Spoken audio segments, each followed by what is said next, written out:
Excelente.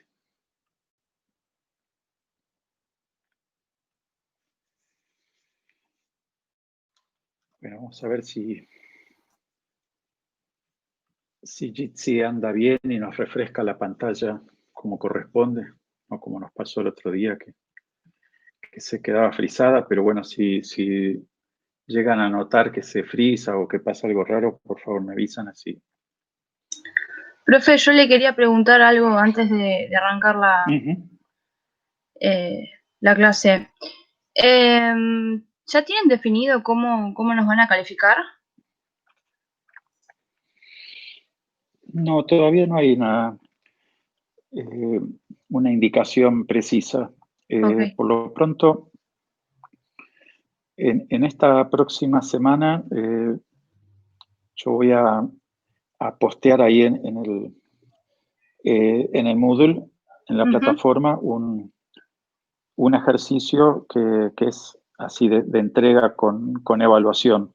Ah, ok. Y ese ejercicio va a incluir algunas preguntas teóricas también, ¿no? Con la idea de que cada uno la resuelva, por supuesto. Van a tener unos días para entregar el resultado, así que se tendrán que esmerar y lo que no sepan estudiar. Está bien. Bueno, gracias, profe.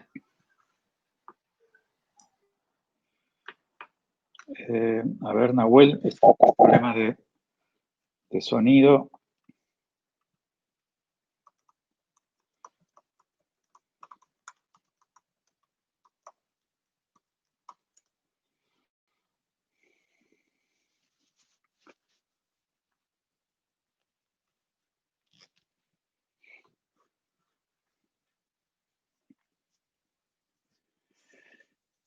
Bueno, entonces la idea es ir cerrando algunas cuestiones de JavaScript en tanto lenguaje de programación y siempre orientados en su uso hacia la programación web. Y por otro lado, irnos aventurando con el modelo de trabajo que propone Angular. Para avanzar un poco con Angular, tenemos que repasar dos conceptos que tienen que ver con la gestión asincrónica, que son las dos evoluciones que hubieron desde en la forma tradicional de manejar la problemática asincrónica, que son las promesas primero y los observables después. Ustedes ya tienen ahí en el campus un tema sobre promesas en JavaScript. No sé si han tenido posibilidad de echarle un ojito a esto, pero digamos el ejemplo que está ahí planteado, sería el siguiente.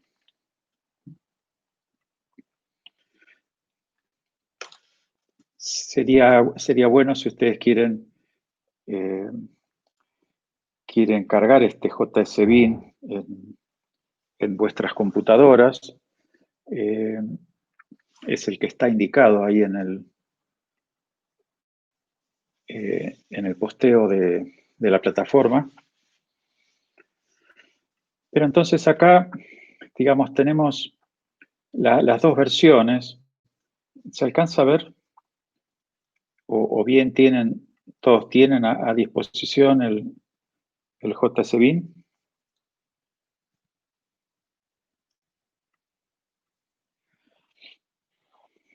Bien. Digamos, acá está la misma tarea, que es consultar esa URL que ya vimos, ¿no? Esta URL que les recuerdo que es una URL pública que algún programador tuvo la bondad de dejar a disposición, que esta URL, si la invocamos desde el navegador, es fácil ver lo que devuelve, ¿no? Devuelve un objeto JSON, un objeto que tiene una serie de propiedades de metadatos, página 1, cuántas personas va a mostrar por página, total de personas, total de páginas. Y lo sustantivo es un array que está en la propiedad data, y ese array tiene los datos de supuestos y ficticios usuarios. Pero bueno, entonces, la idea es consultar esta API, y la consultamos usando callback o la consultamos usando promesas, para que se vea la diferencia. En rigor, de paso cañazo, acá estamos usando dos funciones estándar que nos ofrece JavaScript a través del navegador. Uno es que es en todo caso la más potente y versátil, pero también un poco más complicada de usar, que es la que se llama XML HTTP Request. Esta ya la hemos usado también en ejemplos anteriores. Entonces, para hacer una consulta asincrónica con XML HTTP Request, bueno, justamente hay que instanciar un objeto con esta, a partir de esta clase, y les recuerdo que esta sintaxis, como la que se ve en la línea 38, xhr.onReadyStateChange, ahí lo que estamos haciendo es suscribirnos a un evento, suscribirnos ante los eventos de cambios de estado, ¿no? Change state, cambios de estado.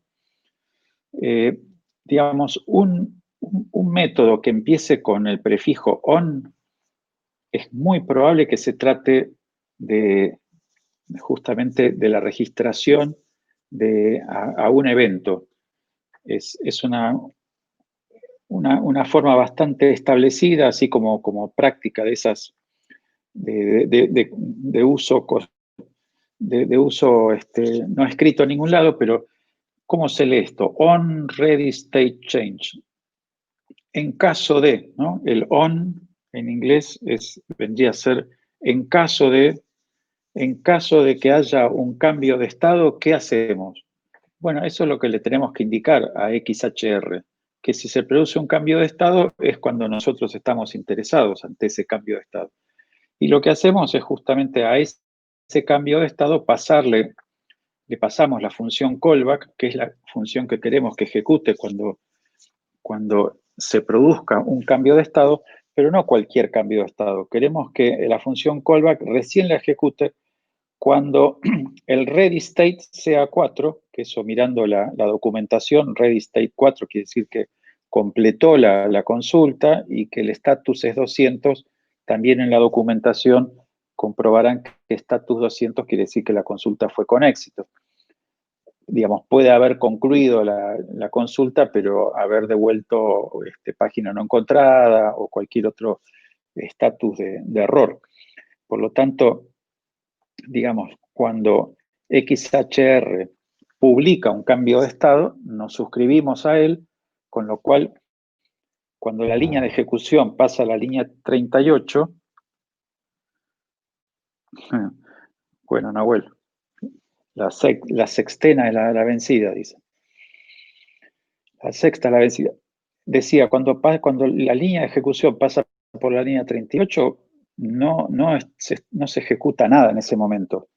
Pero lo que hace onReadyStateChange es, como vimos con el patrón observer, registrar la función que nosotros le pasamos a la derecha del igual, registra esa función y la tiene lista para cuando se le produzca un cambio de estado e invocarla.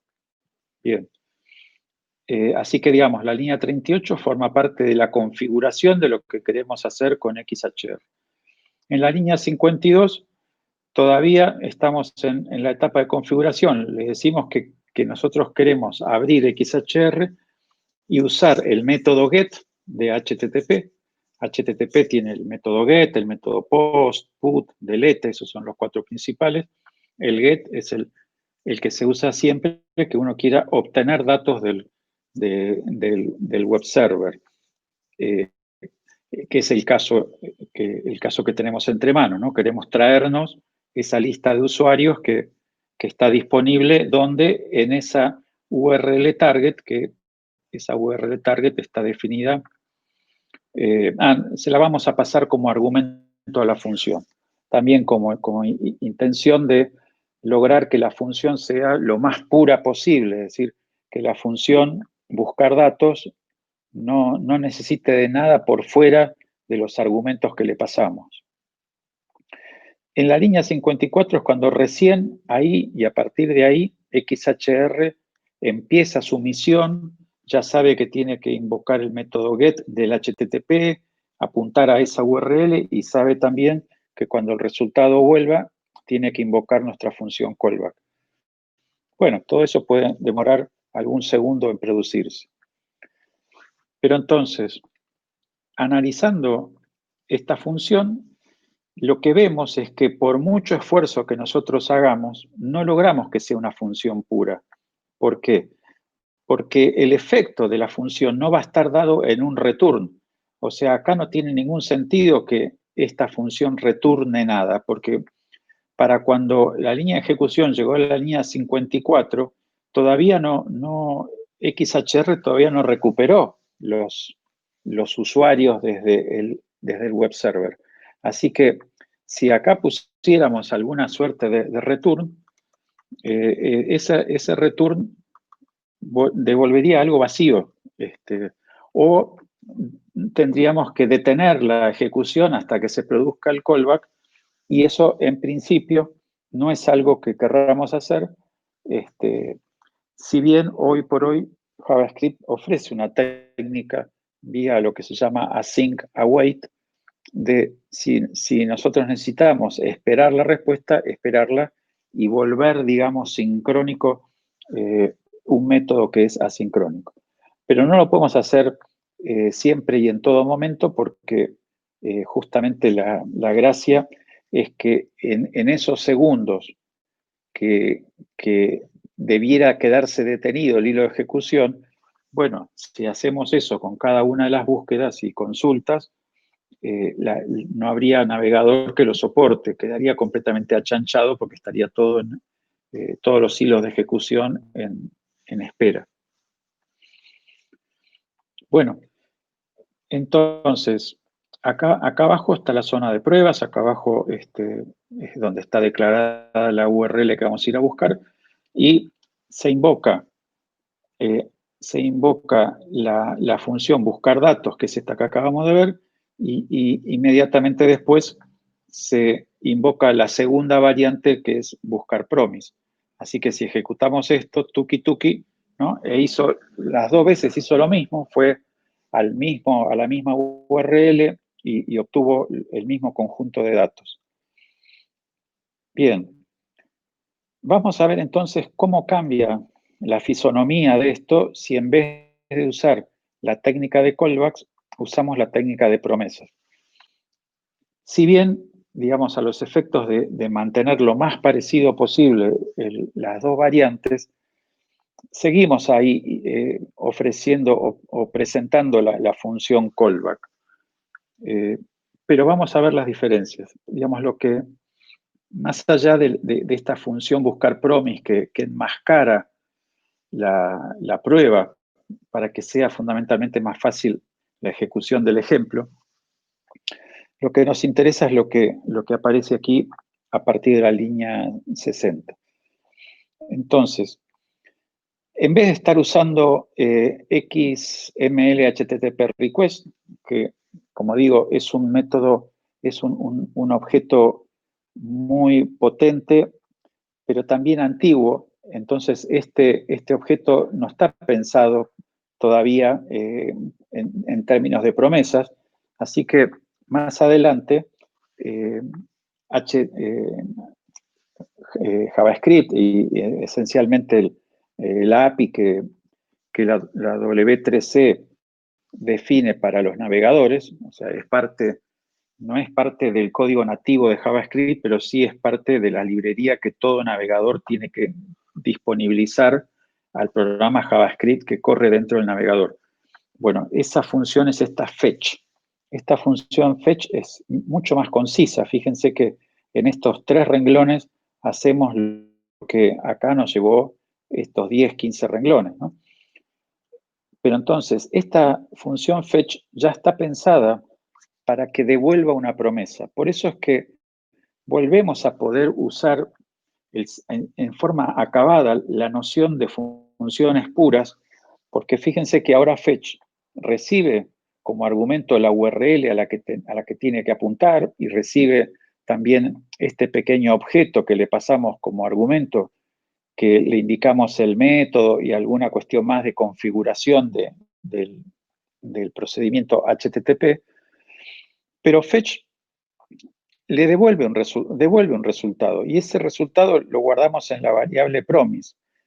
Pero claro, como es asincrónico, no es que en la línea 62 ya tenemos a los usuarios recolectados desde la URL a la que apuntamos, sino que lo que devuelve fetch es una promesa. La promesa es un objeto al que después nosotros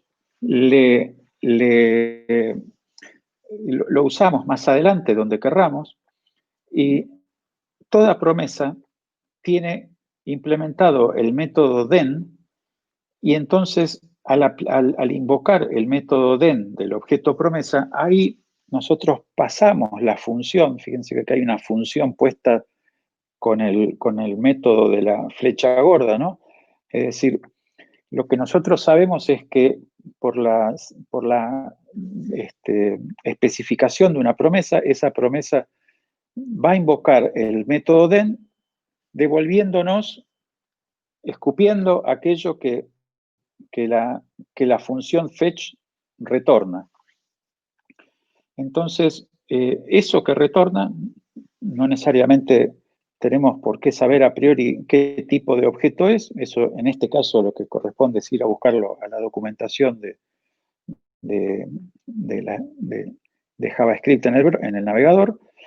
Y entonces, lo que nos está devolviendo es una respuesta a la que nosotros tenemos que parsear en términos de JSON, porque eso era lo que sabíamos, que en particular esta URL a la que apuntamos nos devuelve un JSON.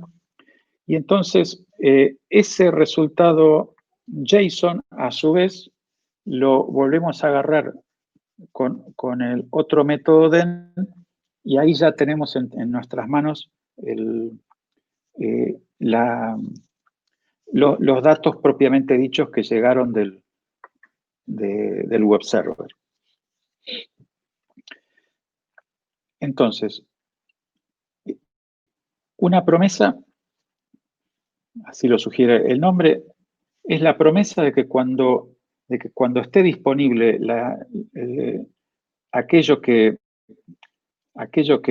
la promesa se comprometió a buscar, lo vamos a obtener. ¿Y cómo lo vamos a obtener?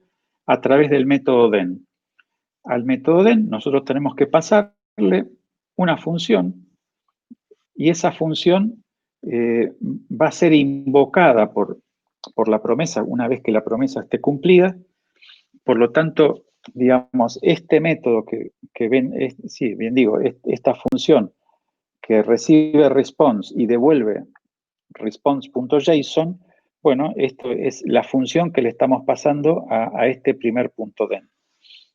Ahora, la otra gracia que tienen las promesas es que los puntos den se pueden concatenar, porque todo lo que devuelve, fíjense que acá estamos devolviendo response.json, eso, el método den, cuando recibe un resultado, lo enmascara en una nueva promesa.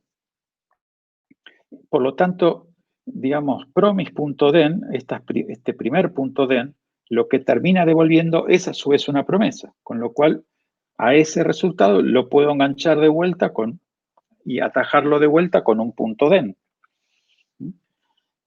Con lo cual, si nosotros tuviéramos que ir haciendo una operación en cascada porque la respuesta que vino del web server hizo falta pasarla y transformarla con el método JSON. Después, a esa respuesta transformada, convertir, aplicarle tal o cual función. Y si esto continuara, nosotros podríamos seguir enganchando .den, .den, .den, y por lo tanto queda una sintaxis mucho más clara que la que se van generando si nosotros tuviéramos que ir encadenando callback tras callback tras callback.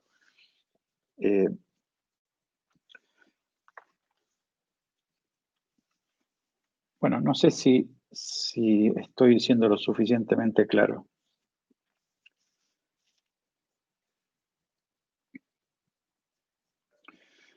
Digamos, en este segundo .den, y para comprobar que podemos hacer exactamente lo mismo que lo que hacíamos con el ejemplo anterior, le pasamos la misma función callback, con lo cual obtenemos el mismo output, ¿no? Pero digamos, la estructura de la promesa es la que termina siendo más consistente que la del callback, fundamentalmente por esto de que volvemos a recuperar el concepto de return. Y digamos, si ustedes después se interesan y leen un poco más lo que está colgado ahí como el apunte teórico, van a ver que, bueno, que hay un manejo de estado, porque la promesa siempre tiene uno de tres estados posibles. En el momento en el que se dispara la consulta en la base de datos, o sea, cuando empieza a trabajar el método fetch, la promesa está pendiente de cumplirse. Está pending, está pendiente de resolución.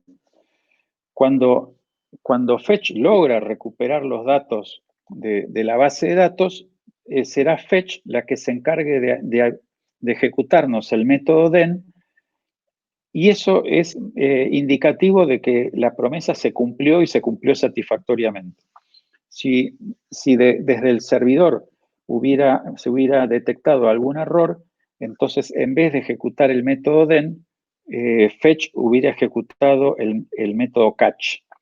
Por lo tanto, en rigor, siempre es correcto que a una promesa nos suscribamos con el método den y con el método catch para estar seguros de que estamos atajando tanto la situación en la que todo resultó bien como la situación en la que algún error se haya producido.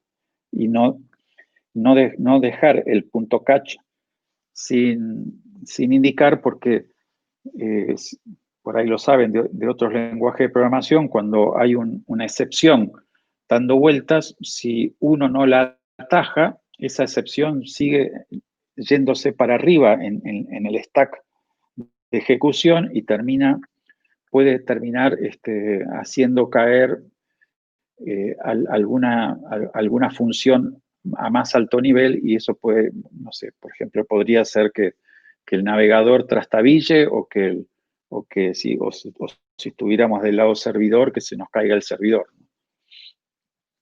Así que, digamos, nunca hay que dejar de hacer las veces del try catch o el equivalente, porque, digamos, si bien tenemos una casi certeza de que el resultado va a ser exitoso, bueno, no podemos dejar librado al azar la posibilidad de que haya un error.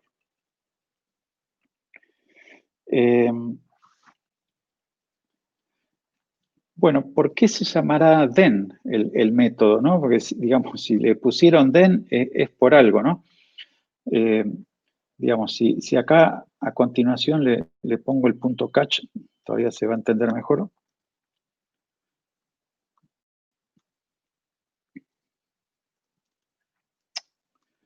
Punto catch.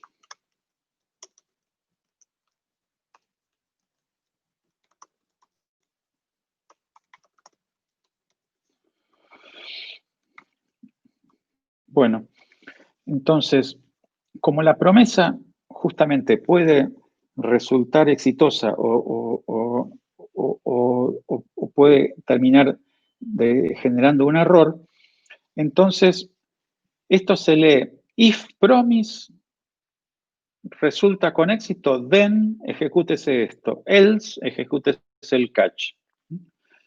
O sea, como la promesa es una hipótesis, entonces implícitamente es como si estuviéramos haciendo un if, then, else, ¿no? If, el if, ¿qué sería? Hay que leer if promise, ¿no? Si la promise resulta exitosa, no genera error, bueno, muy bien, entonces then tal cosa, como si fuera un if, then, else. Y el else, en vez de ser else, aquí en este caso es catch, ¿no? Es decir, if, then, haga esto, then haga lo otro, then haga lo otro, then haga... if, else, cachealo con la función catch. Bueno, hay una última cosa muy importante de entender en cuanto a las promesas, y es que, es más, a ver, vamos a intentar hacer esto. Escribo de vuelta abajo otra vez promise.dem, promise.dem. Entonces, si ejecutamos esto, ¿qué pasa ahora?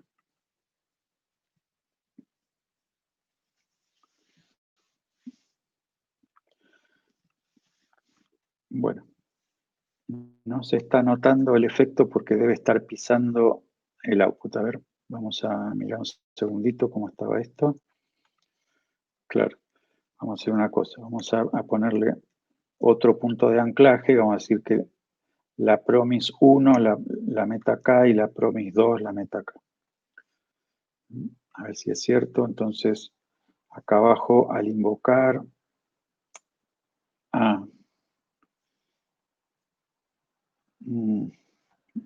no, tendría que tocar más cosas.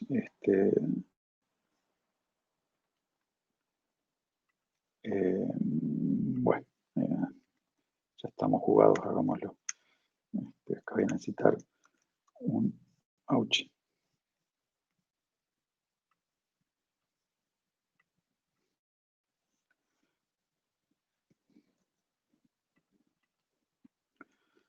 Vamos a hacer así y así.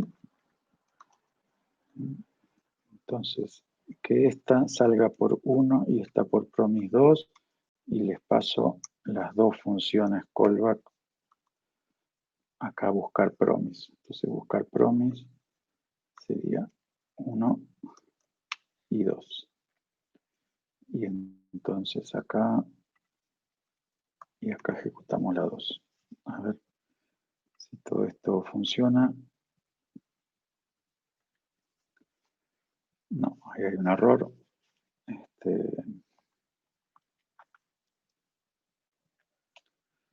CB2.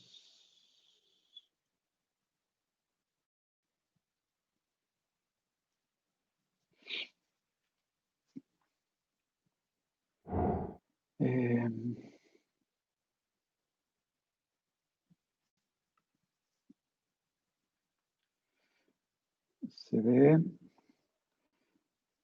Sí, esta CB2 data, sí, esa era la intención.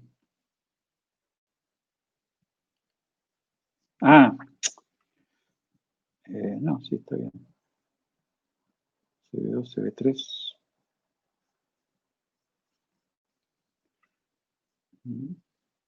Promise 1, promise 2. Se está ejecutando 2 veces, pero una da error.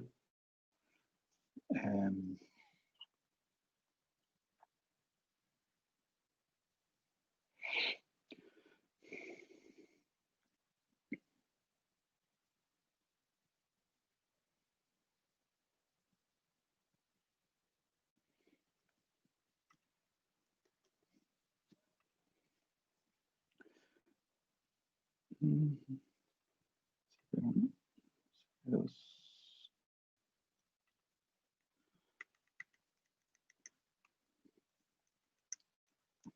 Sí. Claro.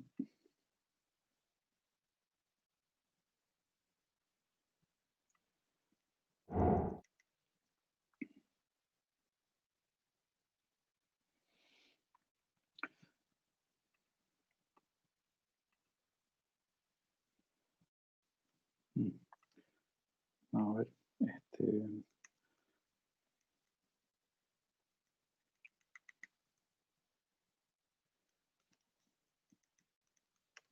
a ver si esto tiene que ver.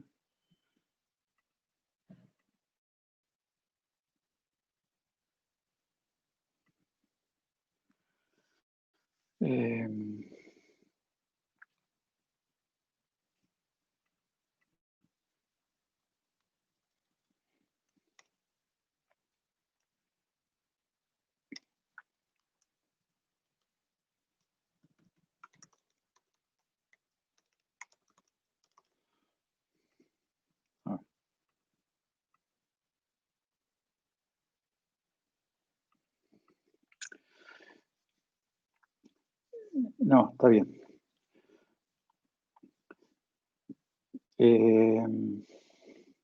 No, ya sé. Claro, lo que pasa es que en la primera promi ya quedó cumplida la promesa, entonces en la segunda no hace nada. Bueno, justamente lo que quería enfatizar de esto es que, porque después cuando veamos el tema de observables, es uno de los aspectos más sustantivos que cambia en el modelo de observables respecto de las promesas. Entonces, en la línea 62 estamos declarando la promesa y a la promesa le asignamos el resultado de fetch, que fetch es el que hace la búsqueda sincrónica y devuelve la promesa. Y en la línea 69 nos suscribimos al resultado de esa promesa. Ok. La pregunta es, ¿en qué momento exactamente se dispara la consulta a la base de datos? O sea, en el ejemplo anterior habíamos visto que en la línea 36 es pura preparación y configuración.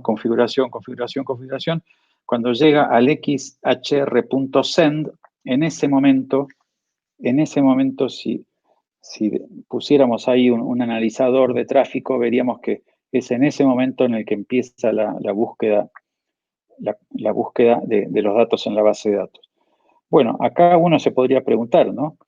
¿Es en el momento de crear la promesa o es en el momento en el que alguien se suscribe a esa promesa con el método DEN? Bueno, la respuesta es no. La búsqueda en la base de datos se hace en la línea 62. Y nosotros después de eso nos suscribimos o digamos, le pedimos al método DEN de la promesa que nos tire el resultado. Si por ventura la promesa fuera instantánea, uno diría, bueno, pero se ejecutó la promesa en forma instantánea y yo todavía no había llegado a poner ahí el promise.den. O digamos, ¿qué pasaría si acá entre medio, ¿no? Entre medio de la declaración de la promesa y lo que sigue, hubieran otros procesos que demoraran más tiempo del que le llevó a la promesa a recuperar los datos? No hay ningún problema. La promesa se queda con los datos bien amarraditos y hasta tanto no haya un punto DEN, esos datos los está manteniendo en forma privativa, digamos, el objeto promesa, pero lo cierto es que la ejecución se realiza una vez y en el momento de generar la promesa. Si después, mediante los .den, nosotros hacemos uso repetidamente de los resultados que devolvió esa promesa, no es que se vuelve a ejecutar. Eso es lo que es importante tener presente. Bueno, el tema, por cierto, da para mucho. Acá hay ejemplos, hay un análisis ahí un poco más avanzado, con lo cual, digamos, en la superficie la promesa es tan sencilla como lo que hemos dicho, después hay algunas cosas más sutiles, pero que en definitiva el encadenamiento de .den evita estas cosas medio raras, de que si tuviéramos que encadenar callbacks, nos va quedando un espagueti de este tipo, con lo cual es un código mucho más difícil de mantener. Y además, con el async await, todavía el uso de las promesas ha ganado otras posibilidades, como decía hace un ratito, de si hace falta detenerla, esperar la respuesta, pues digamos, si la respuesta de la promesa necesitamos esa respuesta para después hacer una segunda cosa y después una tercera cosa, bueno, el async await nos da todavía una sintaxis aún más pura, más prolija para asegurarnos de que no avance la cosa hasta tanto no se haya cumplido la instancia anterior. Bueno, dicho esto, vamos al tercer y último método para manejar las cuestiones asincrónicas. Y eso se consigue gracias a una librería. Fíjense que en este caso es una librería de un tercero, es decir, no es una librería que haya surgido ni de la W3C, ni tampoco de la ECMA, la European Computer, no sé cuánto, que es el organismo que regula JavaScript, sino que alguien inventó la librería RxJS y se ha convertido en una suerte de estándar de facto. En rigor, con las promesas también pasó una cosa por el estilo. O sea, las promesas, los primeros que empezaron a introducir alguna idea por el estilo de un valor a resolverse en forma futura fue la librería jQuery. Y hubieron otras muchas librerías que habían implementado formas de pseudo promesas. Finalmente, JavaScript lo incorporó ya como estándar del lenguaje, con lo cual ya no nos hace falta para trabajar con promesas ninguna librería externa al lenguaje. No es el caso de RxJS, o sea, cuando nosotros trabajamos con RxJS, tenemos que importar ese módulo desde la librería de un tercero, como se ve acá en el ejemplo en StackBlitz, y ahí vemos que importamos aquellas funciones que nos interesen.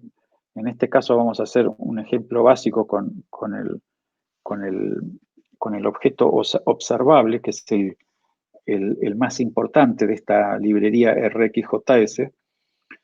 Así que, digamos, el RxJS, digamos, de alguna manera tiene otro concepto.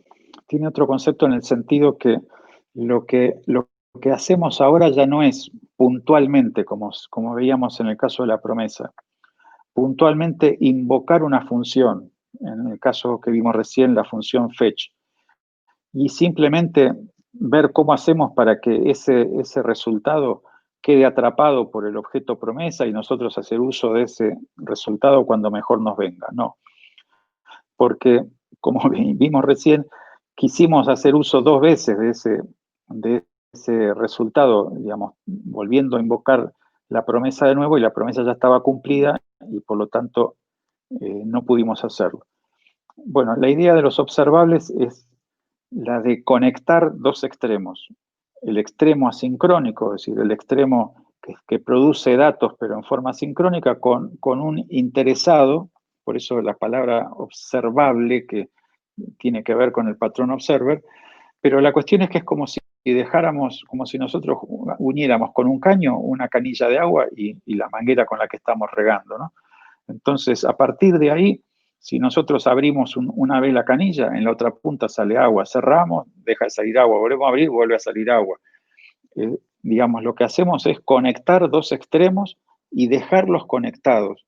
Por supuesto, podemos desconectarlos, pero la idea de los observables es que resultan ser cañerías conectadas que por lo tanto quedan activas. Y eso es lo que permite fundar en forma consistente la idea de la programación reactiva, porque justamente lo que la programación reactiva a donde apunta es, bueno, el sistema tiene que poder reaccionar ante un montón de estímulos, muchos de ellos producidos por el propio usuario cuando cliquea allá, cuando completa el formulario, cuando arrastra, cuando hace doble clic o lo que sea. Pero entonces, si por cada una de esas cosas nosotros tenemos que volver a invocar la promesa o volver a invocar la función A o volver etcétera, la programación, digamos, se vuelve tediosa. Ahora, si nosotros podemos dejar enchufados a las fuentes y destinos de datos y después decir, bueno, ok, listo, ya está. Ahí quedaron enchufados, así que si desde el servidor aparecen más datos, y bueno, recibiremos más datos. Si el usuario vuelve a cliquear, y sí, ahí está el canal abierto, así que yo me enteraré de que el usuario volvió a cliquear. Bueno, entonces, acá tenemos un botoncito, a ver, ¿cómo era esto? Sí, ahí está produciendo resultados que se ven en pantalla, al cliquear ahí. Así que, digamos, acá tenemos simplemente un botón al cual nos hemos registrado, ese botón, que es, el botón es este, test RxJS, que cuando se ejecuta, cuando se da clic en este botón, se ejecuta esta función que a su vez invoca a este método. O sea, nosotros estamos ahora, cuando cliqueamos ahí, ejecutando este método que estamos viendo acá. A ver, podemos abrir aquí la consolita, ¿no? Dice Rx test begin, ¿no? Ven que Rx test, ahí lo podemos castellanizar, ¿no? Empieza aquí. Entonces, si volvemos a ejecutar esto, vemos que cambió el texto. Ahora dice Rx empieza aquí, y entonces inmediatamente está invocando a este método. Y entonces, fíjense que en esta primera instrucción no parece tan distinto a la promesa, porque, digamos, si en vez de observable hubiera sido la promesa, en ese sentido es igual, ¿no es cierto? El resultado del observable se lo podemos asignar a una variable, de la misma forma que la promesa se la podíamos asignar a una variable. Y más abajo, cuando queremos hacer algo con esa variable, en vez de hacer variable.den, como hacíamos con la promesa, acá es observable.subscribe, suscribe. Ahí ya, porque digamos, los que inventan estas cosas, obviamente tienen mucho cuidado con los nombres que eligen, ¿no es cierto? Entonces, si la promesa se lee como if promesa se ejecuta correctamente, then tal cosa, acá, fíjense cómo se lee esto, ¿no? Si habiendo un observable, me suscribo a su resultado. Habiendo un observable, que es este observable que está acá, yo me suscribo al resultado. Y entonces, a ver acá,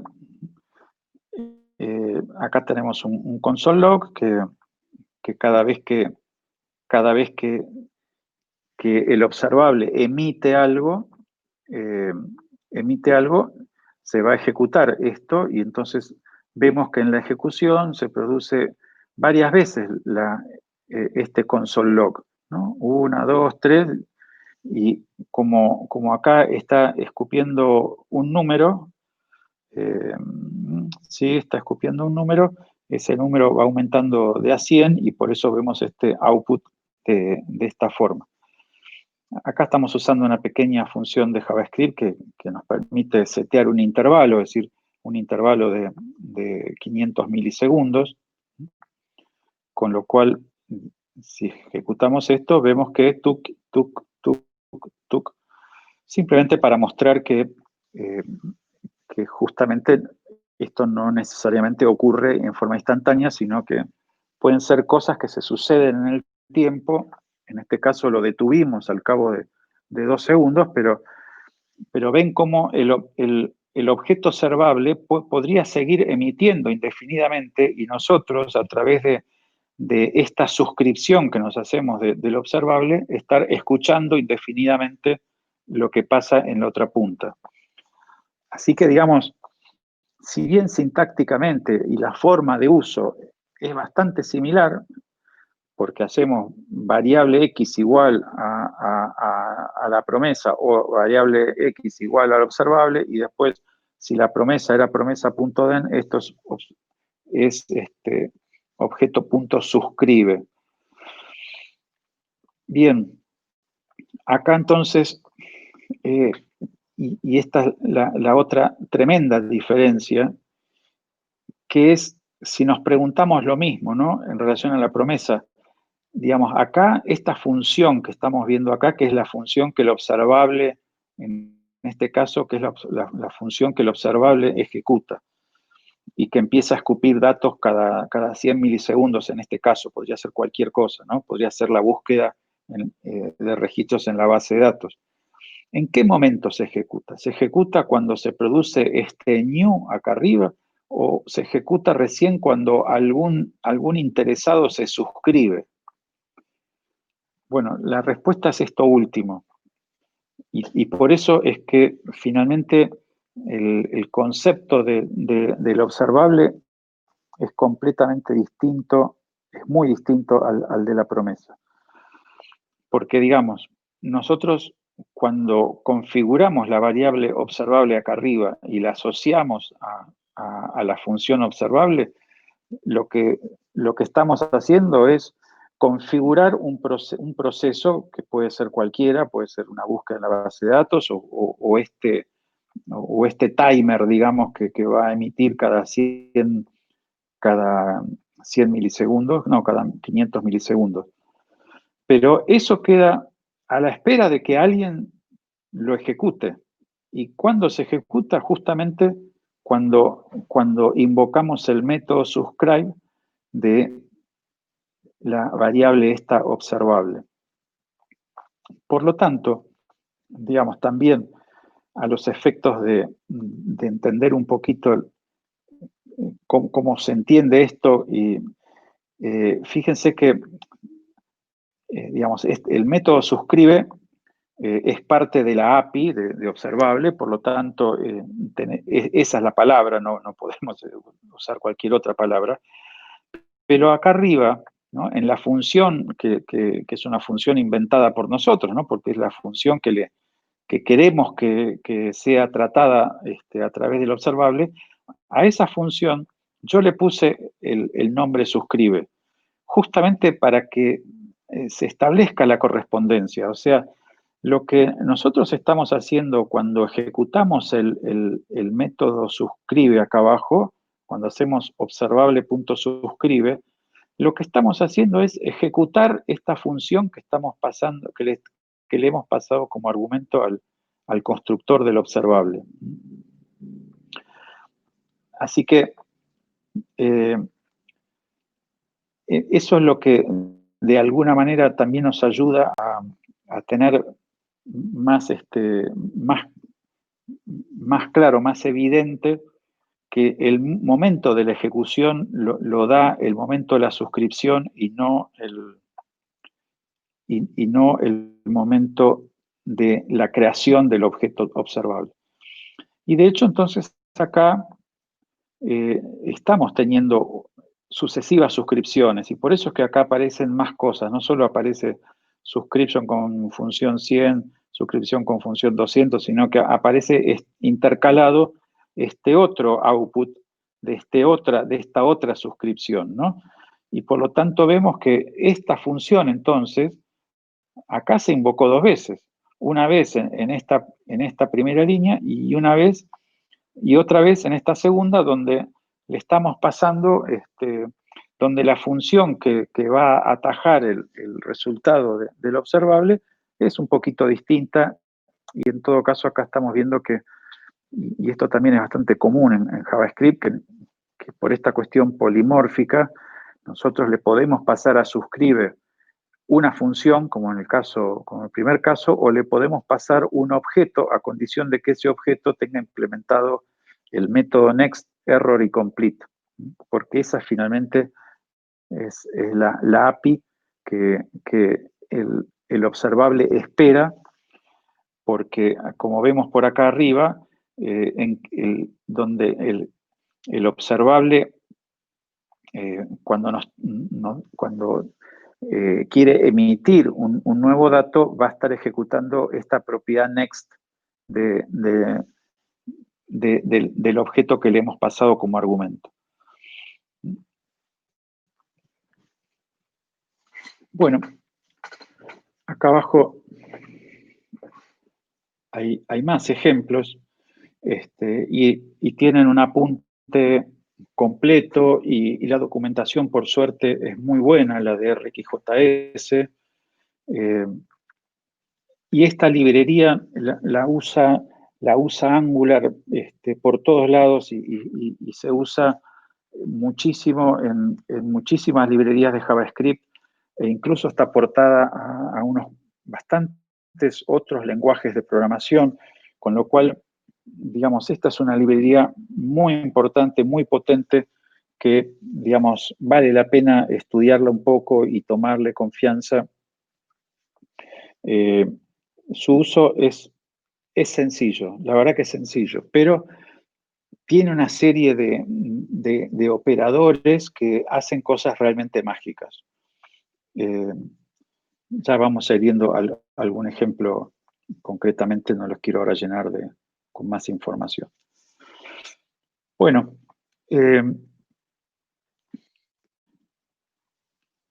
estas dos introducciones son entonces para que ustedes se pongan a jugar un poco con los ejemplos, porque estoy seguro que con toda esta explicación les habrá quedado apenas una somera idea de qué son uno o lo otro, pero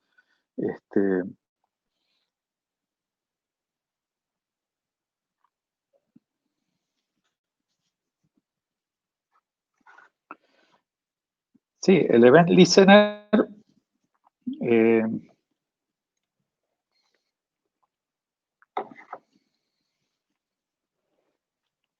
bueno, está bien la pregunta que hace Ignacio, supongo. Nacho, ¿será? Está bien. Dice que, ¿cómo se relaciona con los Event Listener?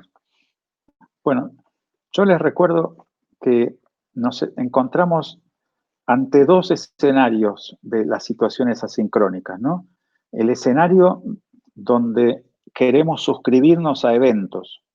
Entonces, los eventos, sobre todo todos los que tengan que ver con la interfaz de usuario, son obviamente de naturaleza sincrónica, porque cuando nosotros presentamos un botón, como por ejemplo este botón buscar, fíjense que este botón buscar, en todo este rato yo no lo apreté todavía ninguna vez, ¿no?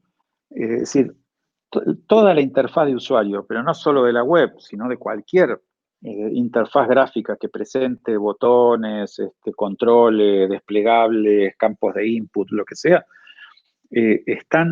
funcionan necesariamente a través de eventos, porque el usuario puede o no cliquear en el botón, por ahí termina cerrando la aplicación y nunca cliqueó en el botón buscar, así que es evidente que no hay un hilo de ejecución que se quedó parado esperando a ver si el usuario cliquea el botón buscar, ¿no?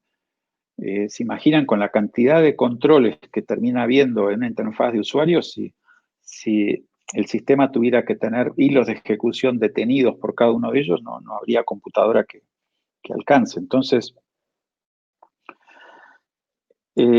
la gestión de eventos es de naturaleza sincrónica por esta sencilla razón, porque nunca sabemos en qué momento el botón se va a apretar. Y en ese sentido decimos que es análogo a decir, bueno, yo le consulto a la base de datos por los registros de estos usuarios con los que estábamos jugando recién. Y yo no sé si la base de datos me va a contestar en 1 milisegundo, en 2 segundos, en media hora, la verdad no lo sé.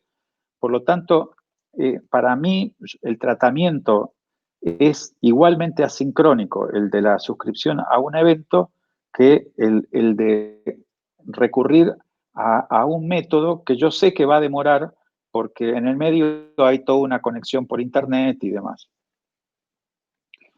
Bueno, por eso es que tenemos siempre dos escenarios posibles. Para la suscripción de eventos no hay mucha razón para no usar los event listener como dice Nacho. Porque en la gran mayoría de los casos, nosotros lo que queremos, fíjense el ejemplo de recién, ¿no? Apretar el botón que dice RxJS Primer. Bueno, nosotros simplemente lo que queremos hacer cuando el usuario oprime este botón es ejecutar este método que teníamos acá, con lo cual no hay nada más sencillo y más práctico que un listener. En este caso, en la línea 28, test RxJS es nuestro listener de este botón, ¿no? ¿Y dónde es que figura esa suscripción? Y lo vemos acá en el HTML, en el template, ¿no? Vemos que el botón en cuestión, que es un botón que vieron que se lo ve como un poquito despegado, como si tuviera una pequeña sombra, ¿no? Bueno, eso se logra gracias a esta clase que le ponemos acá, que le indica que es un botón un poquito elevado. De paso, fíjense que ahora le quité eso y ahora cambió completamente la pinta del botón. Pero digamos, ese botón entonces tiene un class y ahí con la sintaxis de Angular, esta sintaxis tan práctica, ¿no? Ponemos el nombre del evento, en este caso click, encerrado entre paréntesis, porque, digamos, como es una acción, es una función que se va a ejecutar, entonces la sintaxis, esto es sintaxis Angular, esto no es, no es HTML ni JavaScript puro, esto es sintaxis Angular, porque estamos viendo el template de Angular. O sea, Angular procesa este template y lo termina convirtiendo en el HTML que todo navegador finalmente necesita, ¿no? Pero nos permite a nosotros tener una forma de programática de poner cosas en el template y para indicar ahí los eventos resulta hiper cómodo, ¿no? Es decir, en vez de que desde el JavaScript tener que decirle, bueno, a ver, buscate el botón con el ID tal y a ese botón suscribite con este listener. Bueno, agarro el botón directamente en la interfaz y ahí mismo le digo que cuando se produzca el evento click, quiero que ejecute el método test RxJS. ¿Dónde está el método ese? En el componente. Ahí está, test RxJS. Sabemos que todo evento de la interfaz de usuario, el navegador nos va a dar de oficio un objeto evento que nos permitiría a nosotros indagar un poco más para saber exactamente cuál fue el control de la interfaz que resultó cliqueada y más cosas. En este caso, no necesitamos consultar nada del objeto evento que el navegador nos pasa, pero no está mal saber que siempre disponemos de él, ¿no? ¿En qué casos? Yo diría que prácticamente no habría mayor razón para usar promesas asociadas a los eventos de la interfaz de usuario. Ahora, sí puede ser de interés vincularnos a la interfaz de usuario, conectarnos a los eventos de la interfaz de usuario a través de observables o alguna de las familias de observables. Por esto que digo que termina siendo una cañería abierta.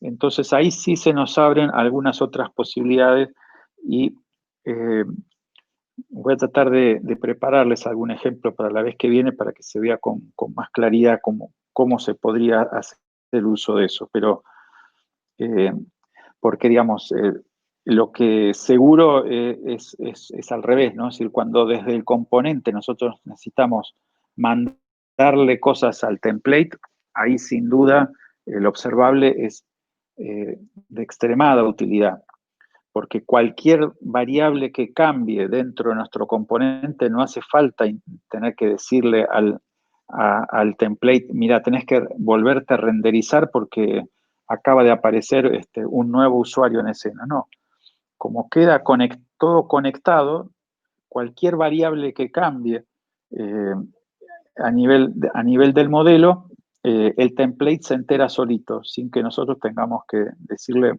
estar previendo que si hay algún cambio y estar indicándole al template que tenga que renderizarse. Digamos, tanto es así que si ustedes se fijan, en toda la sintaxis de Angular no van a encontrar el método render. Si alguno de ustedes ha hecho cosas con JavaScript en las formas tradicionales, de alguna manera, se llame render o como se llame, de alguna manera ustedes terminan teniendo que indicarle a la función JavaScript que tienen entre manos que quieren mandar tal o cual cosa al DOM para que el navegador renderice nuevamente. Bueno, eso que termina siendo un aspecto sofisticado si uno empieza a trabajar con esta orientación a componentes y componentes que ya significan cosas que no son meros divs y párrafos y títulos. Si nosotros tuviéramos que administrar en qué momento renderizar un pedazo de la interfaz, sería bastante complejo de administrar y de mantener. Bueno, de eso se ocupa Angular. O sea, fíjense que en esta clase representa el componente con las cosas que están fundamentalmente acá arriba, estos dos botones, ¿no? Porque después, cuando cliqueábamos en el botón buscar, habíamos llegado a ver la vez pasada que eso invoca otro módulo que es el que va a rescatar a los usuarios que están en la base de datos. Pero ahora estamos parados sobre el componente MyApp, que es que presenta estos dos botones.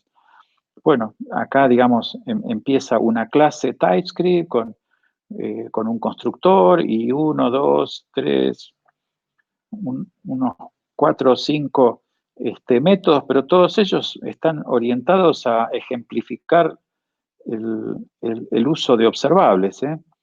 Digamos, ninguno de estos métodos tiene que ver con la renderización que vemos ahí arriba. Pero digamos, por más que busquen, van a ver, comprueban ustedes que acá no hay ninguna indicación,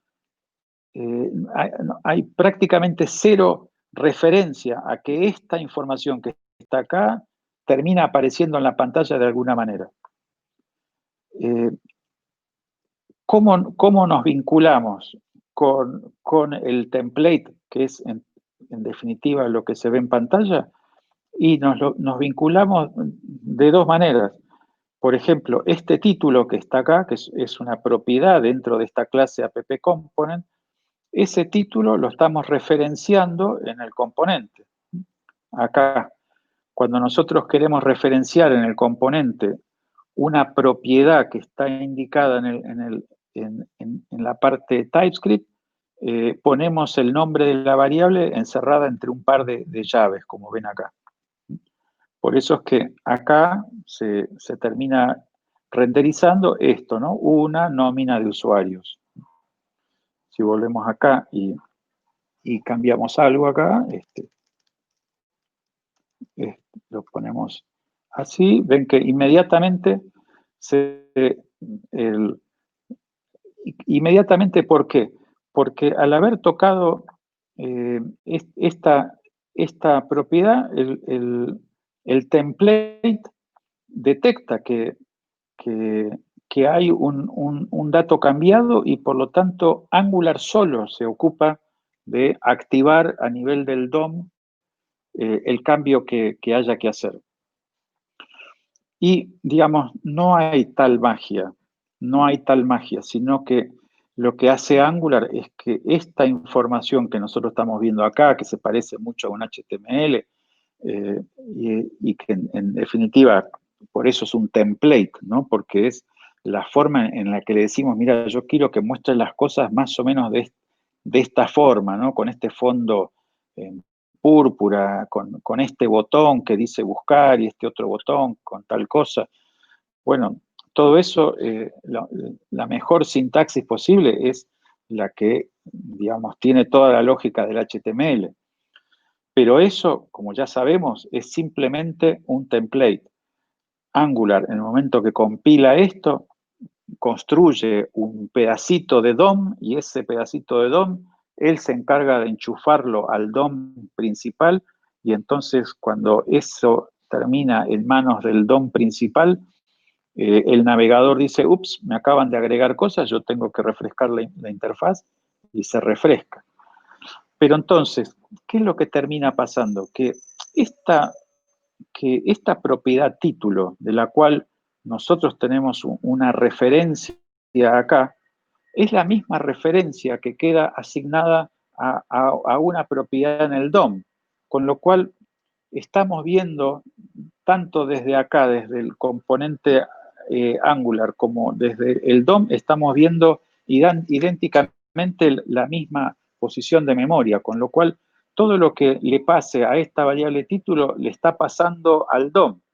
Y por lo tanto el navegador, si ve que algo se le cambió en el DOM, inmediatamente lo refresca, ¿no? Es decir, lo atractivo de esto es que a nosotros nos terminan quedando referencias a variables que están directamente en el DOM, porque se trata de objetos informáticos y como habíamos visto en alguna clase anterior, dos variables que refieren a un mismo objeto en el sentido de objeto informático, terminan siendo dos punteros que están apuntando al mismo espacio de memoria, ¿no? No dos copias del mismo objeto, sino un mismo objeto apuntado desde dos variables. Bueno, es así. El navegador tiene una referencia a los nodos del DOM y nosotros tenemos una referencia a ese objeto que Angular finalmente dejó depositado en el DOM, pero estamos hablando del mismo objeto. Con lo cual, en definitiva, se nos empieza a simplificar todo. ¿Por qué? Simplemente porque aplicamos a rajatabla los principios de programación orientada a objetos, donde tenemos un mismo objeto referido desde dos lugares distintos y por lo tanto es como que tenemos el control a dos puntas del DOM, el que hace el navegador y que fundamentalmente el navegador donde toma la delantera es cuando el usuario cliquea en algún botón, que ahí nosotros no nos enteramos de primera mano, sino que es el usuario el que cliquea en tal píxel de pantalla y como el navegador sabe que si cliquea en ese píxel de pantalla se corresponde con tal o cual nodo del DOM, dice, el usuario acaba de pinchar el botón buscar, que por supuesto lo podemos cliquear en este bordecito más arriba, ¿no? Es decir, en cualquiera de estos píxeles, el navegador sabe que si doy clic en cualquiera de estos píxeles, es el botón buscar y por lo tanto el node, el DOM element correspondiente a este botón, el que tiene que enterarse de que el usuario dio clic. Bueno, como existe una suscripción al evento clic, se genera hacia arriba la propagación del evento y el primero que lo ataja, enhorabuena. Y ahí vimos que la forma de atajarlo es justamente con un listener, que es este test RxJS en este caso. Bueno, así que recapitulando, porque todo esto fue a partir de la pregunta de Ignacio. Cuando se trate de suscribirnos a los eventos de la interfaz, es muy probable que sigamos usando los nunca suficientemente bien ponderados Event Listener. Ahora, si pensamos el Event Listener como una función que finalmente se la podemos pasar a modo de callback a una función que ya entonces no es que esté esperando un acto del usuario, sino, por ejemplo, recuperar archivos de la base de datos, bueno, esa fue la lógica con la que aparecieron los callbacks. Es decir, aplicar la misma lógica que para la interfaz de usuario, pero para las funciones de las cuales no sabemos cuánto tiempo van a demorar en resolverse. Pero, si bien termina siendo una alternativa y en muchos casos y todavía se sigue usando muchísimo y nadie dice que no tenemos que desterrar el modo de trabajo con los callbacks, lo cierto es que eso sí mereció esta revisión que en una primera etapa fue la de inventar las promesas y en una segunda etapa la de decir, espérate, más que una promesa, digamos, más que seguir reproduciendo esta idea de que yo consulto algo y una vez que terminó esa consulta, la historia terminó, no, pensemos más bien en que lo que estoy necesitando es establecer, armar una red de cañerías donde quede conectado un origen y un destino, o sea, una fuente y un destinatario de esa cañería, y que por lo tanto si se mantiene en el tiempo alguna clase de flujo de datos, no tengo que rehacer nada porque la cañería está activa y cada vez que aparece un nuevo dato me entero de él. Bueno,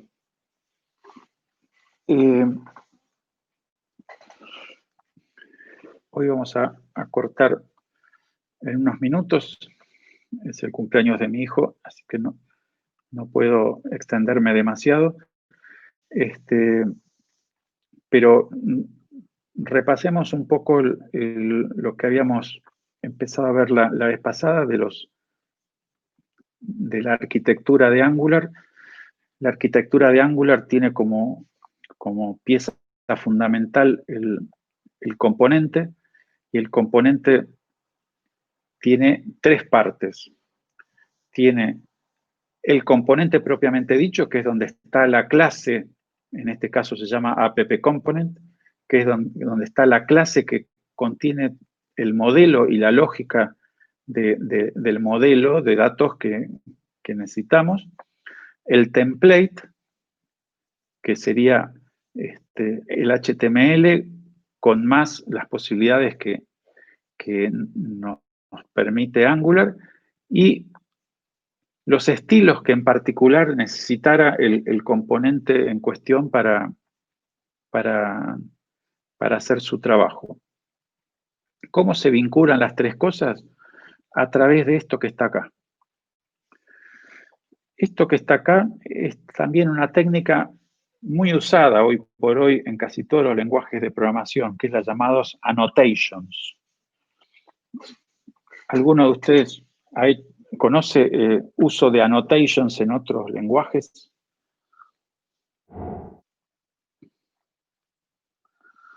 Kotlin, mira, no conozco Kotlin. Alguna vez miré un poquito la sintaxis, no me resultó muy familiar.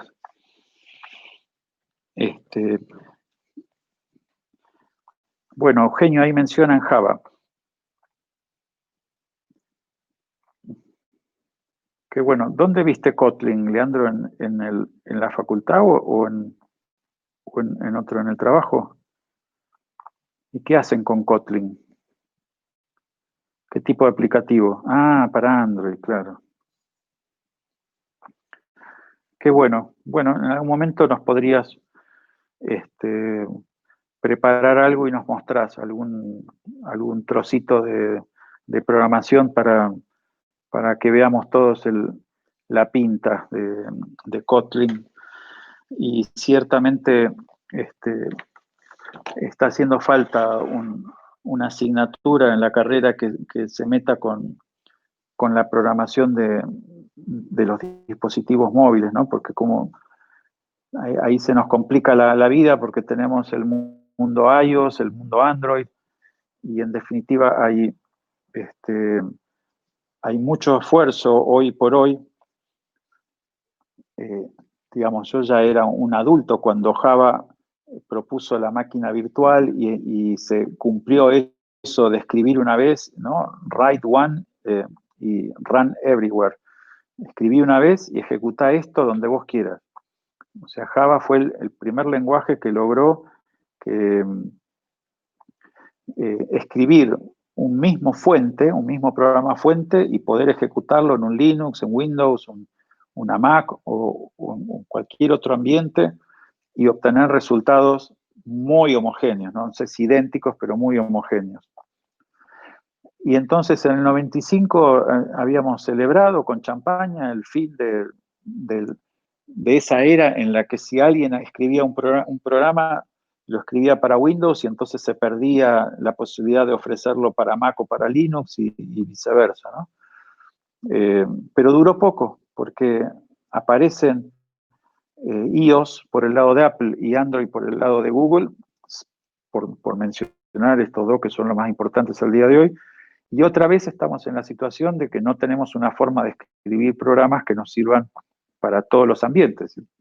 Tenemos en el mejor de los casos un Java que nos sirve para todo el mundo, el ambiente de escritorio, digamos, pero Java no compila en iOS y si bien Android es una sintaxis Java, no es que uno puede tomar un programa Java cualquiera y pretender compilarlo con el CDK de Android, ¿no? Y para esto, por supuesto, hay una serie de promisorios, trabajos en marcha. Uno de ellos es Flutter, por ejemplo, impulsado por Google. Otro es React Native, impulsado por Facebook. Son alternativas para escribir con alguna sintaxis de algún lenguaje de programación. En el caso de React es una especie de JavaScript. En el caso de Flutter es se me fue el nombre ahora ese fue el nombre del lenguaje de programación que usa Flutter, pero enseguida me va a volver. Que en definitiva sería, escribamos una vez y generemos los deploys que sirvan tanto para Android, para iOS o para la web. Pero bueno, volvamos a los volvamos a los annotations. Eugenio, por ejemplo, vos mencionabas en Java. ¿Qué uso haces de los annotations en Java? ¿Qué has usado de los annotations en Java? ¿Para qué?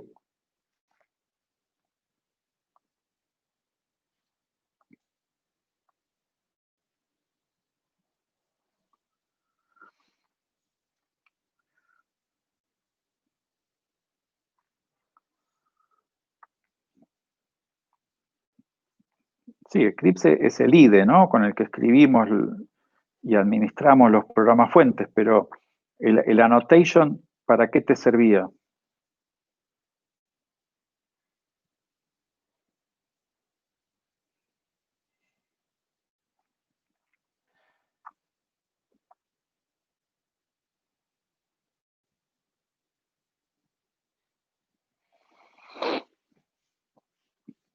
Bueno, las anotaciones, como lo sugiere el nombre, son es una forma de anotar cosas,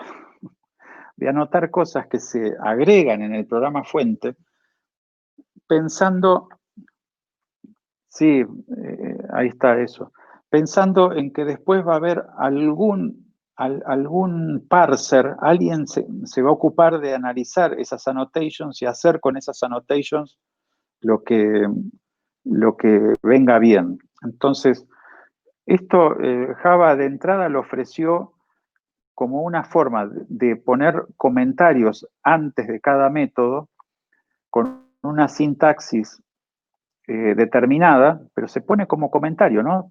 Usando la barra asterisco, asterisco barra, que es la forma de poner un comentario en Java.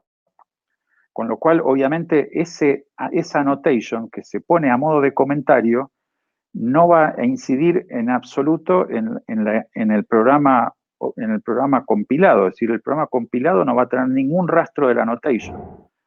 Pero sí, entonces, hay un programita de Java que se llama Javadoc, que recorre los fuentes, no es que pretenda compilarlos, sino que recolecta todas estas anotaciones que si uno fue cuidadoso con la forma de indicar la anotación, que en general es arroba algo, ¿no? El arroba y el nombre de la variable, arroba param, arroba no sé qué, se termina pudiendo armar una documentación en forma automática. Claro. Entonces el arroba quedó ahí como medio como un estándar de facto a que las anotaciones empiezan con ese arroba, ¿no? Porque el arroba es una especie de A enrevesada, ¿no? Entonces, annotation. Y quedó el arroba como la forma de anotar.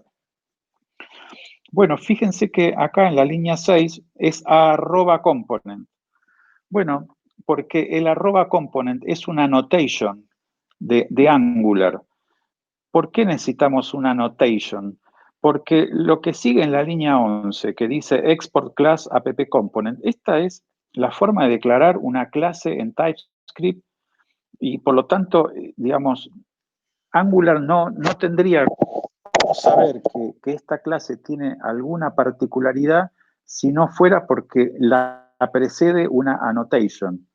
Entonces, cuando Angular se encuentra con la clase AppComponent, pero está precedida de esta annotation que dice @component, dice, momentito, paremos las rotativas, porque esta clase que está acá es un component tal como yo, dice Angular, tal como yo entiendo a los components. Y entonces, ¿cómo tenemos que completar esta clase AppComponent para que Angular la pueda entender como un component en el sentido de Angular?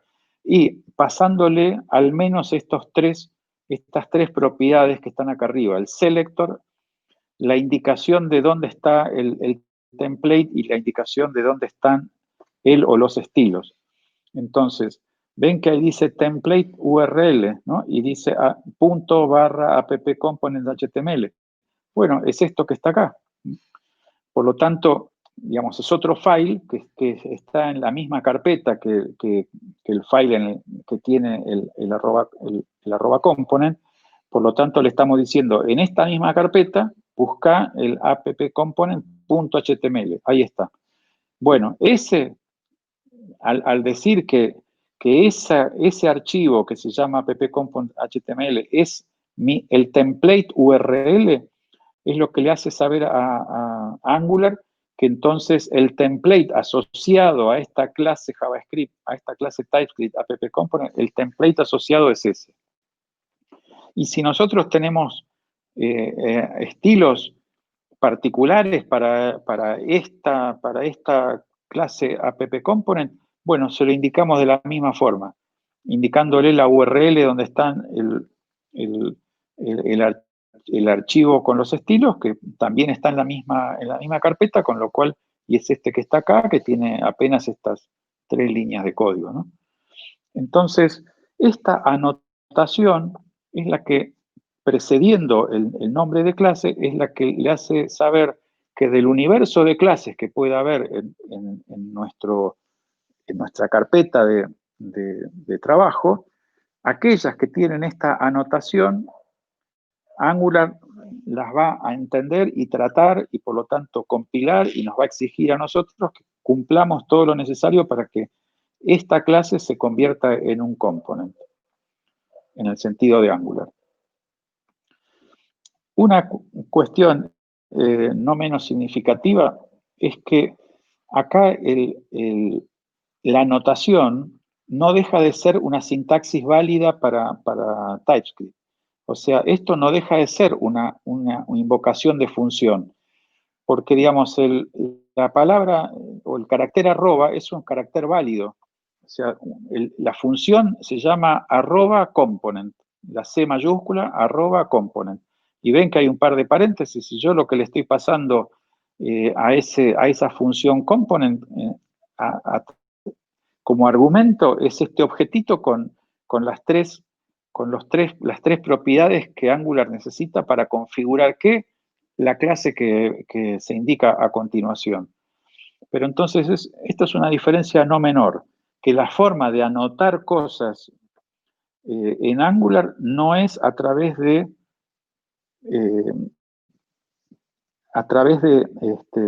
comentarios, ¿no? Es decir, en Java esto podría haber aparecido así. Comento esto acá hasta acá, ¿no? Y entonces esto hubiera sido la típica forma de anotar algo en Java, poniéndolo como comentario. ¿Por qué? Porque las anotaciones son algo extra lenguaje. Bueno, no es el caso de Angular y JavaScript. La anotación es un código perfectamente válido. Así que, digamos, Angular no está haciendo ninguna cosa rara, simplemente, como acá le estamos diciendo que ejecute esta función, porque está el par de paréntesis pasándole como argumento este objeto, ejecuta esa función y como resultado de la ejecución de esa función previa a compilar el resto, Angular sabe cómo lidiar con todo este conjunto. Bueno, lo que hay que saber también es que, como toda clase en JavaScript, TypeScript, ahí tenemos un constructor y ese constructor puede estar recibiendo argumentos que nos lo va a proveer Angular en el momento en que Angular instancia esta clase. O sea, como les decía recién, nosotros en Angular nunca nos preocupamos por renderizar un componente. Angular se ocupa con la estrategia que tiene, que la vez que viene la repasamos un poco más. Pero lo cierto es que como Angular tiene el control de todos los componentes que están renderizados en un instante dado, cuando necesita renderizar uno más, se ocupa él, Angular, de crear la instancia correspondiente de esta clase AppComponent, y en ese momento tenemos la chance de que Angular nos provea a través del constructor recursos que nos pueden venir bien. En este caso y en particular, un objeto muy importante que es el objeto router, ¿no? Que es el objeto por el cual, si nosotros necesitamos que esta clase, ante la acción del usuario, navegue hacia otra cosa, hacia otra página, digamos, bueno, necesitamos hacernos de una referencia del ruteador de Angular. ¿Dónde usamos eso? Y cuando el usuario cliquea el otro botón, buscar, porque al cliquear el botón buscar, va a ser navegar usuarios el método que se ejecute, y como vemos, ahí se usa el objeto router, y el objeto router tiene un método navigate y lo hace navegar a la aplicación a esta nueva URL. Para que esto se vea bien, es mejor es mejor mostrar esto en una ventana aparte. No, hice cualquiera. Uy.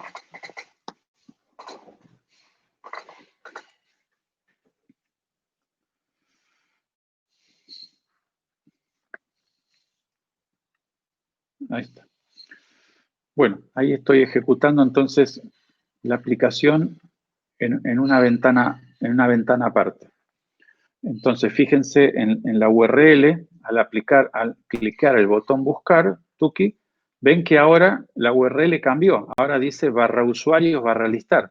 O sea, la aplicación navegó, entre comillas, a otra página. Lo que pasa es que, claro, acá nosotros no levantamos ninguna página nueva desde ningún web server, sino que esto que apareció acá lo construyó nuestra aplicación Angular en tiempo real acá mismo. No transicionamos a ningún lado. Pero lo cierto es que nos seguimos manejando con la misma lógica que si el usuario hubiera accedido efectivamente a una otra página y la URL actúa en consecuencia. Es decir, nosotros aprovechamos toda la ingeniería que tiene el navegador con el tema de las rutas para lograr justamente tener un modo alternativo de decirle a Angular, mira, ahora quiero que renderices tal componente, que en este caso es el que se encarga de ir a buscar a la base de datos los famosos 12 usuarios, los mismos 2 usuarios que veíamos en el ejemplo hoy de las promesas, nada más que acá los presentamos con toda la información que viene desde origen, ¿no? Porque ven que desde origen viene un avatar, ven, acá está el avatar, bueno, eso mismo es lo que recuperamos acá, y acá está el chabón con el avatar, ¿no? Y en la segunda URL teníamos a y tiene que ser entonces este segundo que está acá, ¿no? Así que estamos usando, fíjense que usamos hace un rato a este mismo backend para probar las promesas. Ahora estamos usando ese mismo backend para probar los observables y de paso hacer algo un poco más presentable con esa información que nos llega, porque digamos, lo que Angular está haciendo es, digamos, convertir estos 1, 2, 3, 4 datos de la persona y los presenta de una forma muy elegante, el nombre acá, el email acá, el ID de usuario ahí y la fotito acá. Y todo eso se hace con unas muy pocas líneas de código. Así que, digamos, vale la pena echarle un ojito a Angular, porque uno empieza a tener una productividad, y sobre todo cuando las interfaces de usuarios se empiezan a complejizar, una productividad muy, muy interesante. Bueno, por favor, practiquen, miren la documentación y les voy a estar mandando entonces este ejercicio para que ustedes resuelvan, que va a tener connotación evaluativa. No sabemos todavía cómo va a ser el tema de la calificación de ustedes, pero sí haremos entonces esta semana un ejercicio evaluativo. Bueno, que tengan buena semana, ¿eh? Un saludo. Si alguien quiere hacer una pregunta, este es el momento, y si no, nos despedimos.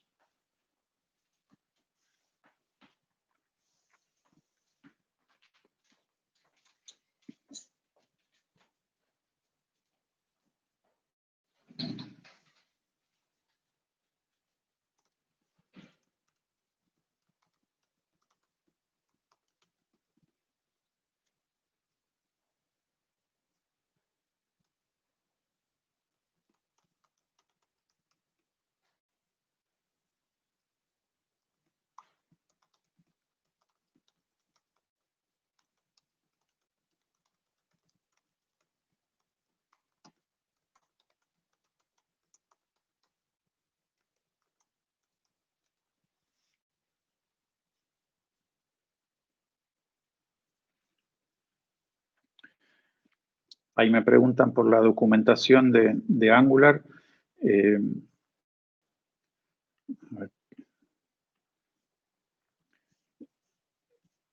Acá en el material teórico está Angular Conceptos, que es esto que está acá.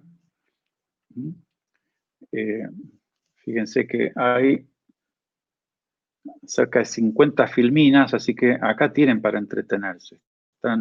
Esta primera parte es un poco de verso para poner las cosas en contexto, pero después explica por qué decimos que Angular es un framework, que no es una mera librería.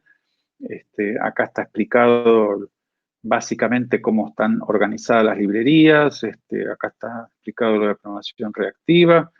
Y ahí empezamos a explicar lo que es un módulo para Angular, lo que es un componente. Ahí está explicadito el tema del arroba, ¿no? del decorador o la annotation. Esta es la arquitectura. En todo módulo finalmente no deja de ser más que un conjunto de componentes, y como vimos recién, un componente es una parte TypeScript, una parte template y una parte de estilos. Esas tres cosas conforman un componente. Además tenemos los inyectables y además tenemos las directivas. No hay más que eso. Bueno, y el router, que es el que se encarga de toda la ingeniería de la navegación, como vimos recién. Estos son todos los ingredientes, o sea que haremos una sopa más salada, menos salada, más cremosa, menos cremosa, pero los ingredientes son estos, no es que son 324.000 cosas, no. Tenemos componentes, inyectables, directivas y ruteadores, ¿no? Si tienen eso entendido, y es cuestión de entender un componente, un inyectable, una directiva, de ahí en más, es más de lo mismo. Bien, así que acá, como les digo, está bastante explicado, inclusive acá abajo, a ver si no les estoy mintiendo, no. Acá abajo tienen, si alguien se quiere instalar en una computadora todo el ambiente, incluyendo la parte de Node, como para hacer pruebas con Angular de punta a punta, acá está bien explicadito qué es lo que necesitarían para hacer esa instalación, que fundamentalmente, esencialmente es instalar, si es que no lo tienen, si ustedes trabajan con un Linux ya lo deben tener, el pequeño y muy poderoso comando que se llama curl, y la otra cosa que es necesario que tengan es el ambiente de Git, pero son las únicas dos cosas que hacen falta, porque con el curl cargan el NVM, que es el Node Version Manager. Con el NVM vamos a cargar el NPM, con eso el NG, y con así que, digamos, el punto de partida es instalar dos pequeñas piezas de software y a partir de ahí empezar a tirar de la piola con este esquema, y les aseguro que si siguen esta lógica, en 15 minutos tienen el ambiente funcionando. Así que, digamos, hay bastante laburo, Cache. Espero que les venga bien. Bueno, un gusto. Nos estamos viendo próximamente. No dejen de tener participación en la plataforma, si no después me retan, porque dicen que yo los capturo por acá, pero después no queda rastro. Así que entren a la plataforma, aunque sea a decir Hello World, y de esa forma calmo a las fieras. Un saludo y buena semana.